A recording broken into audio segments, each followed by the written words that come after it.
Okay, next is the new intro for ID Tag. ID tag? It's an acronym. IDTAG. Doesn't take a genius. Oh, right, those two Midwestern guys that don't pay me anything. Yeah, it's a freebie. Okay, here we go. 3, 2, 1.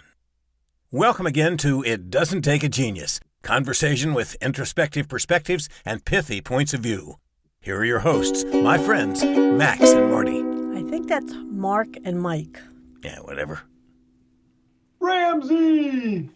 Marshall, there are very few words that I have for what just happened, but it was very impressive. Oh, man. I had no idea. Hollywood, wait, they're calling. They want to know how we've upped our production value Right. to this extent in such a short amount of time. And dare I say, on such a limited budget. Right.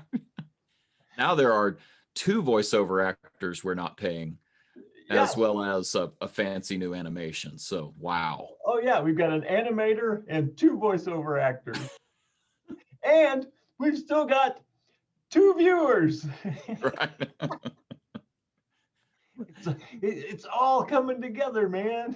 It is fun though, isn't it though? And although we have to thank all the folks that have been downloading recently, it has picked up. The holidays were a good time for podcast receiving, I suppose, and the holiday video was a real hit. So glad we had Pamela Cole on and have upped our production values by whatever standards you want to call that. And yeah, it's all good. Well, I think it may have something to do with the beginning of the year. Yeah. So I noticed that even with the pandemic, stipulations, our gyms, our health and fitness centers are busier than ever. There's probably more people watching podcasts and self-help and looking for tips and ideas on how to get the year started off on the right foot. So let's enjoy this temporary peak while people are excited about these types of activities bettering themselves. Well, and speaking of, here we are with a bonus episode. We've just wrapped up, the Accountability Habits 3-part series, talking about the 4 disciplines of execution, these habits that encourage accountability to get things done for you, for your team. And then lo and behold, here we are at the end of that process. And you come up with this handy dandy worksheet that I believe we're going to somehow share. We haven't exactly figured out how we're going to do this, but we're going to somehow put it on the screen so that folks can see, and we'll attach it in some magical way so that people can download a version of it. But it just goes part and parcel, is what you've told me. I don't totally understand it yet. I'm excited to learn. So, well, me too. And I have to give full credit to my daughter, who's a freshman in college. And she was working on, I can't open it because that would be divulging secrets, but she was working on her bullet journal. And so, so the bullet journal, it's a book about yay big. So hot right now, Mike. So hot. It's bigger than ice cream at this point. All the kids are doing it.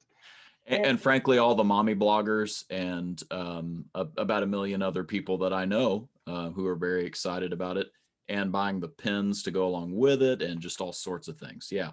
Yes. That's how I ended up with this one, because she started this one with the wrong pins and then had to order another one and get the right pins and a different book. So I got this one. So I'll give you a sneak peek inside the bullet journal. Yeah, there you go. It appears blank. It's blank. It's basically graph paper. So there's little dots, and those dots are laid out in a graph form. And so you can connect the dots and you can create whatever you want from a journaling standpoint. And so you see, there's daily journals that they build in these things. There's goals. There's photos that they tape inside of them, drawings, things like that. Just whatever so it's just kind of this blank canvas. And then there's about 1 million ideas online that you can do with these blank pages. So, and then the one that struck me, we just got done talking about accountability habits and the 4 disciplines. And she showed me in her bullet journal, she was building basically what I'm calling a habit tracker. And so I was like, ooh, and it immediately struck me, this is a scoreboard. Yeah.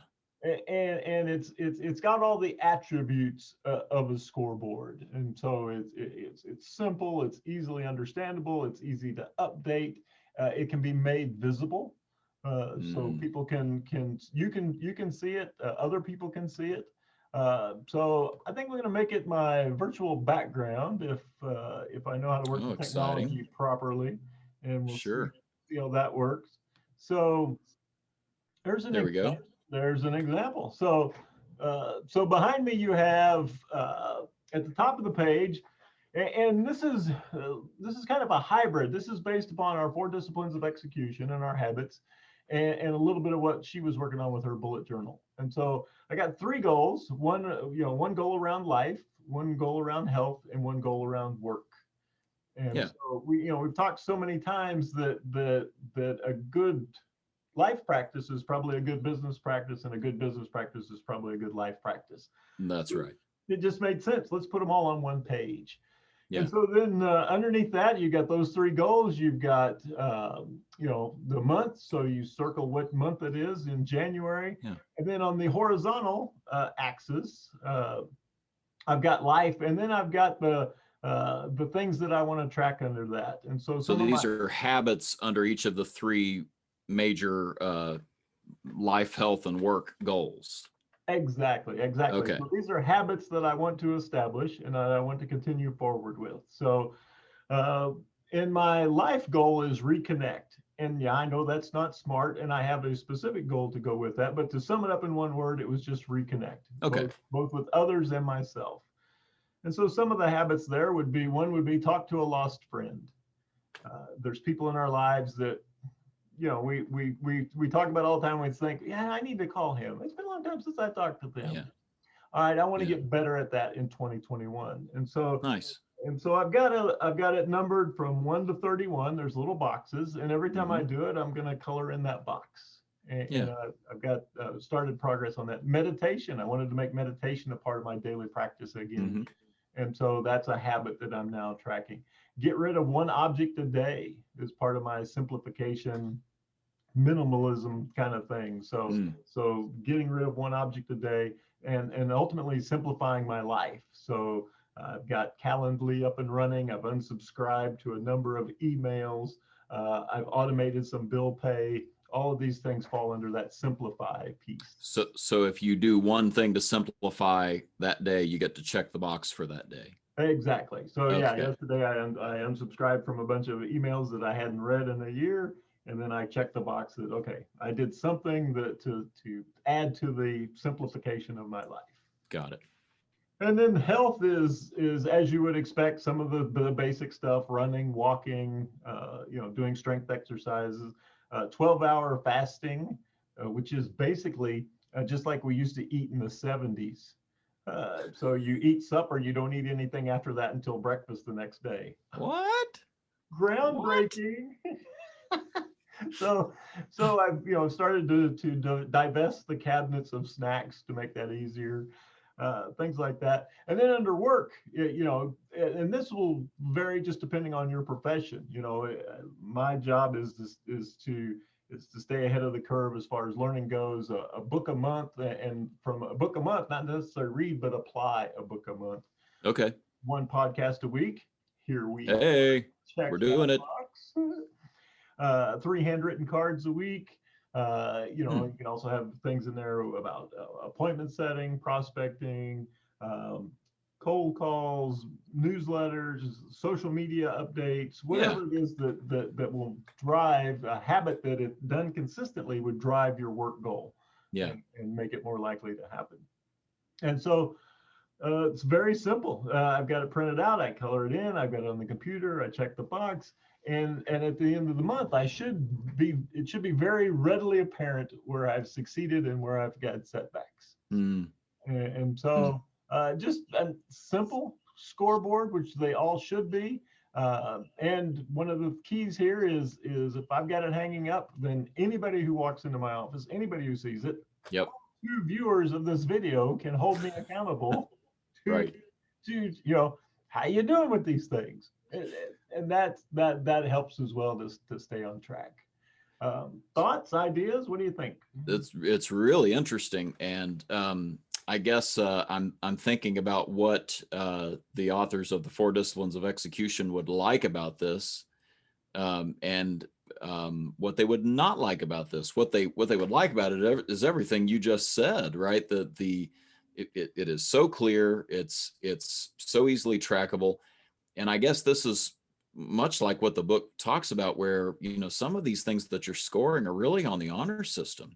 Like, you're going to decide, did I simplify enough today to give myself a checkbox or not?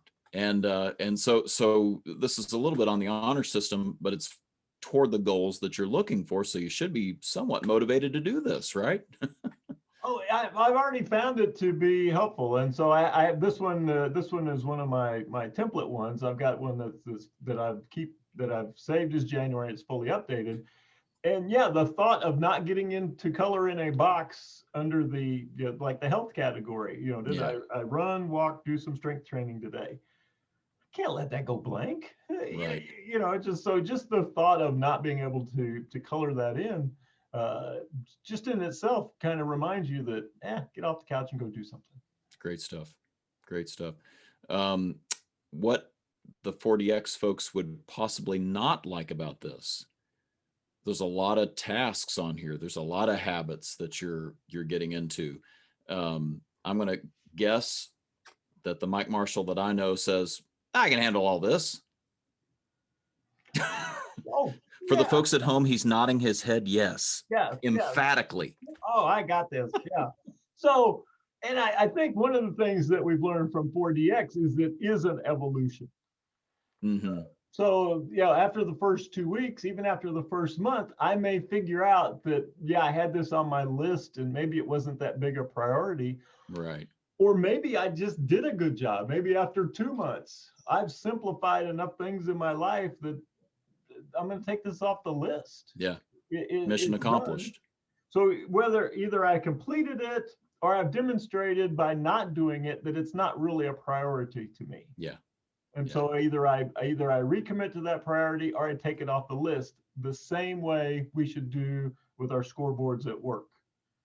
Beautiful. So if we're not, if we've said this was important to us for 6 months and we've done nothing about it, we may be kidding ourselves, or we may need to find a way to recommit to that.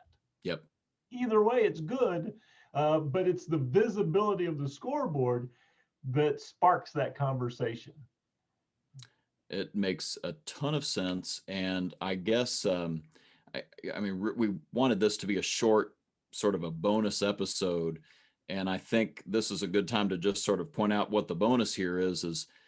Go do this. Go try some form of a spreadsheet, worksheet tracker. Follow all the accountability habits that we mentioned in the previous 3 episodes, and notice that you can do this at a personal level as much as you can do it at a department, team, organizational level, because these are just true principles. They just work. Oh, definitely. And like I said, I combined life, health, and work. Because I do believe they're integrated. I think if you're struggling in life, if you're struggling with health, it's going to impact your work. Yeah. And so just as a holistic view, there's a lot on here, but it is a holistic view of my life, and so why not have it all literally on one page? Agreed. Well, beautiful. We will figure out a way to have some sort of version of this that people can access. And we're just so thankful for everybody that's still with us in 2021. Thanks to both of you. Yes. Yeah. Both listeners, if you want to click the link below, it should take you to a Microsoft Word version of our habit tracker. So there we go. Make use of it, and by all means, give us some feedback on how it works for you and what you've been able to accomplish. Please.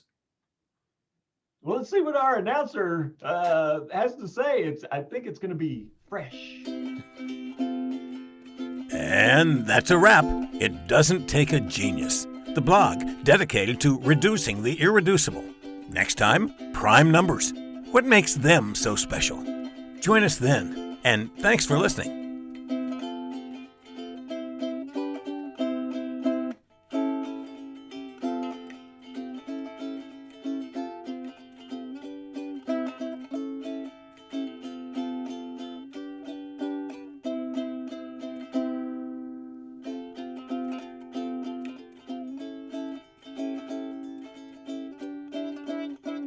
That's good enough.